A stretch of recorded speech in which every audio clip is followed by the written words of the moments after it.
माध्यमिक शिक्षा मंडल मध्य प्रदेश भोपाल द्वारा आयोजित कक्षा 10वीं तथा 12वीं की बोर्ड परीक्षा में सम्मिलित हो रहे प्रिय विद्यार्थियों तथा उनके सम्मानीय अभिभावक, सुप्रभात।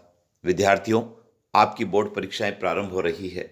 आपने वर्ष भर तैयारी की है और उस तैयारी के साथ जब आप परीक्षा हाल में पहुंचेंगे तो आपकी परीक्षा भी बहुत अच्छी होने वाली है।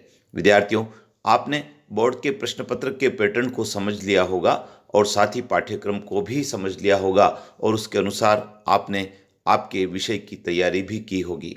विद्यार्थियों, परीक्षा में डरे नहीं बल्कि डटकर दे परीक्षा, अर्थात समय का पूरा उपयोग करें और पूरा प्रश्न पत्र समझकर हल करना होता है।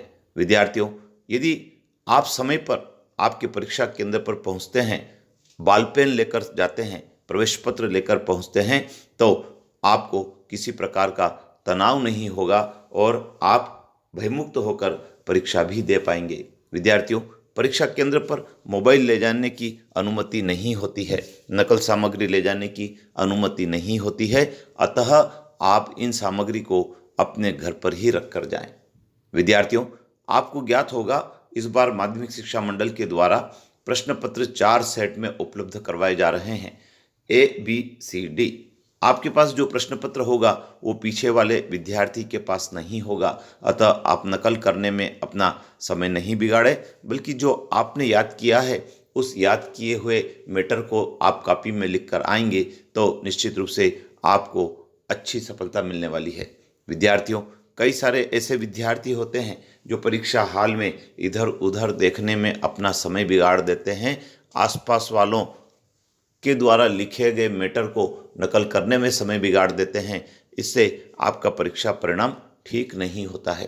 तो विद्यार्थियों, आपसे अनुरोध रहेगा कि अपने मन को शांत रखें, अपनी पढ़ाई पर भरोसा रखें और शुद्ध लिखें, पर्याप्त मार्जिन छोड़कर लिखें, प्रश्न को समझकर उसका उत्तर लिखें और निर्धारित शब्द सीमा में प्रश्नों के उत्तर लिखेंगे तो आपका परीक्षा परिणाम अच्छा होगा।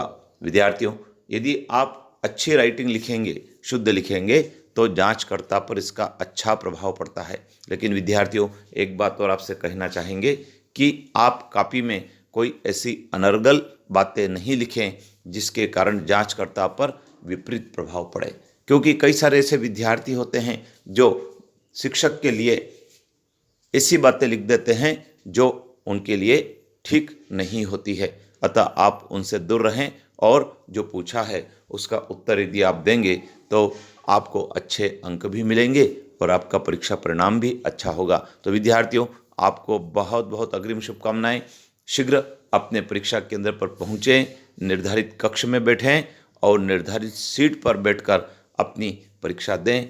आपको परीक्षा कक्ष में जो शिक्षक होते हैं उनके द्वारा दिए गए मार्गदर्शन का, निर्देश का पालन भी करना है, जिससे कि परीक्षा हाल में अनुशासन बना रहे। तो विद्यार्थियों, तैयारी से आप हैं, इसलिए आप तनाव मुक्त होकर अपने परीक्षा केंद्र पर पहुँचें। बहुत बहुत शुभकामनाएं।